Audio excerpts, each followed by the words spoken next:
নমস্কার বন্ধুরা, ঝর্ণার বাঙালিয়ানায় সবাইকে স্বাগতম জানাচ্ছি। বন্ধুরা, মিষ্টি কুমার নিয়ে আসছি, আর এই আজকে মিষ্টি কুমার দিয়ে একটা ভর্তা তৈরি করব। বন্ধুরা, আমি জানি না কে কোথায় দেখছেন, কে কখন খেয়েছেন, আমাকে মেসেজ করে জানাবেন। আর যদি না খেয়ে থাকেন তাহলে আমার এই রেসিপিটা একবার হলে ট্রাই করে দেখবেন। বন্ধুরা, দারুণ স্বাদ খেতে, আমি মুগ্ধ হয়ে গেছি, পাগল হয়ে গেছি একবার খেয়ে। বন্ধুরা, আমি মিষ্টি কুমারের ভিতরের যে এই আতি আছে, সেই আতিটা দিয়ে আজকে ভর্তা তৈরি করব। আর তার জন্য একেবারেই জালি মিষ্টি কুমড়া নিয়েছি একটা, একেবারে কাঁচা কুমড়া। এই কাঁচা কুমড়ার মধ্যের যে বিচিগুলো সেগুলো কিন্তু আসলে অতটা শক্ত হয়ে যায়নি, একেবারেই নরম নরম। সম্পূর্ণ কুমার থেকেই এই আতিটা তুলে নেব বন্ধুরা। আর এভাবেই আপনারা তুলে নেবেন, আর জল লাগাবেন না, মোটে জল লাগাবেন না। আগে কুমারটা আস্ত থাকতেই ধুয়ে পরিষ্কার করে নিয়ে নেবেন, আর এভাবে কেটে মধ্য থেকে তুলে নেবেন। আমি যেভাবে দেখালাম আমি বাকিটারটাও তুলে নেব বন্ধুরা। তবে আপনারা যে কোনো সাইজের কুমড়া দিয়েই করতে পারেন, তবে অবশ্যই এইটুক খেয়াল রাখবেন যেন সেটা কাঁচা কুমড়া হয়। আমি কিন্তু পুরোটা তুলে নিয়েছি বন্ধুরা। এবার এ দিয়ে আমি ভর্তা তৈরি করব।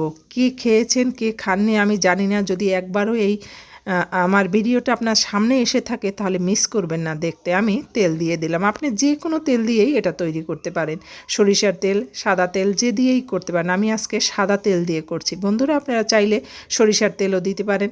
আমি মরিচ ভেজে নিচ্ছি, আর এই কুমড়াটার মধ্যের যে এই আতিটা সেটা দিয়ে দিলাম, তবে জল লাগাবেন না। এবার চিংড়ি দিলাম, আমি একেবারেই ছোট ঘুষা চিংড়ি, ছোট চিংড়ি। এই চিংড়িটা দিয়ে ভর্তা খেতে কিন্তু ভালো, তবে যে কোনো চিংড়ি দিয়েই করতে পারবেন, তবে অবশ্যই চিংড়িটা কিন্তু দিবেন। এবার আমি এটাকে ভাজবো, আর অবশ্যই এটা লো আঁচে ভাজবেন। শুরুতে লো আঁচে, হাই হিট দিবেন না, লো আঁচে ভেজে নেবেন যতক্ষণ না পর্যন্ত এই আতিটা নরম হয়ে যাচ্ছে। আসলে কুমড়ার আতির মধ্যে কিন্তু কিছুই নেই, শুধু আছে এই দানা কয়টা, বিচি কয়টা। এটাকে ঢাকনা দিয়ে দিয়ে আমি খুব ভালো করে ভাজবো। তবে আপনারা চাইলে কুচি কুচি করেও নিতে পারেন, সময় সাশ্রয় করার জন্য অনেক কম সময় হয়ে যাবে। আমি আস্তই দিয়ে দিলাম। এবার দেখেন আমি আস্তে আস্তে করে এটা সিদ্ধ করছি, আসলে ঢাকনা দিয়ে দিলে সিদ্ধ হয়ে যাবে খুব দ্রুত। আমি সেভাবেই সিদ্ধ করে নিচ্ছি, আর সিদ্ধ হতে হতেই কিন্তু এটা ভাজাও হয়ে যাবে। বন্ধুরা, যদি হাই হিট দেন তাহলে কিন্তু পুড়ে যেতে পারে, সেই জন্য মিডিয়াম হিটে আপনি প্রথমে লো দিয়ে তারপরে মিডিয়াম করে দেবেন, মিডিয়াম হিটেই রান্না করবেন।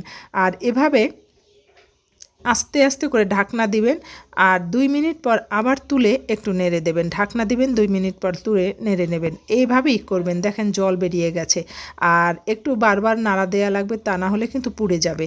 আমি আরেকটা কাঁচামরিচ দিয়ে দিলাম বন্ধুরা এর সাথে। এবার সব অ্যাড করে ভেজে নিচ্ছি এই চিংড়ি মাছ আর মিষ্টি কুমড়া।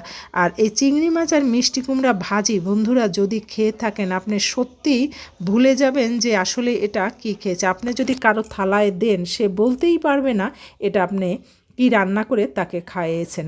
বন্ধুরা, অবশ্যই বলবো রান্না করে খেয়ে দেখবেন, এটা ফেলে দেবেন না। আসলে আমরা বাজার থেকে প্রায় মিষ্টি কুমড়া আসে, আর সেটা আমরা কিন্তু ফেলে দেই। এভাবে ভর্তা তৈরি করে খাবেন, আসলেই এত টেস্ট, এত টেস্ট আমি বলে বোঝাতে পারবো না আপনাদের।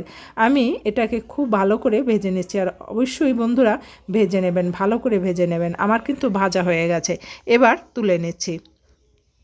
আরেকটা কথা বন্ধুরা বলছি যে আসলে মিক্সচারে ভর্তা করলে যে ভালো লাগে না তা না, তা কিন্তু না। যাদের শিলপাটায় বাটতে কষ্ট তারা কিন্তু মিক্সচারে করেও খেতে পারেন। আমি রসুন আর পেঁয়াজ দিয়ে দিয়েছি, তবে কাঁচা দিবেন, কিন্তু রসুন পেঁয়াজটা ভেজে দিবেন না। আর দিয়ে দিলাম একটু বোম্বাই মরিচ গন্ধের জন্য, খুব টেস্ট হবে। লবণ দিয়ে দিলাম। এবার আমি এটাকে পেস্ট করে নেব, তবে আপনারা চাইলে শিলপাটায়ও বেটে নিতে পারেন। আমি কাঁচামরিচ দিলাম একটা, শুকনো মরিচ দিলাম একটা, খুব কম ঝাল খাই আমি সেই জন্য। আর এবার মিক্স করে নিলাম বন্ধুরা। দেখেন এর মধ্যে কোনো কিছুই দেওয়ার দরকার নেই, এমনিই পেস্ট হয়ে যাবে। আর আমি তুলে দেখাচ্ছি। যে যেখানে বসে এত সময় ধরে আমার এই রেসিপিটা দেখলেন সব বলবো ভালো লাগলে লাইক শেয়ার সাবস্ক্রাইব করতে ভুলবেন না, আর অবশ্যই একটা মেসেজ দিবেন বন্ধুরা। আর অবশ্যই বাড়িতে বসে বানায় খাবেন। ধন্যবাদ। যে যেখানে বসে দেখলেন ভালো থাকবেন, সুস্থ থাকবেন। আবার নতুন একটা রেসিপি নিয়ে আপনাদের সামনে হাজির হব। ধন্যবাদ সবাইকে।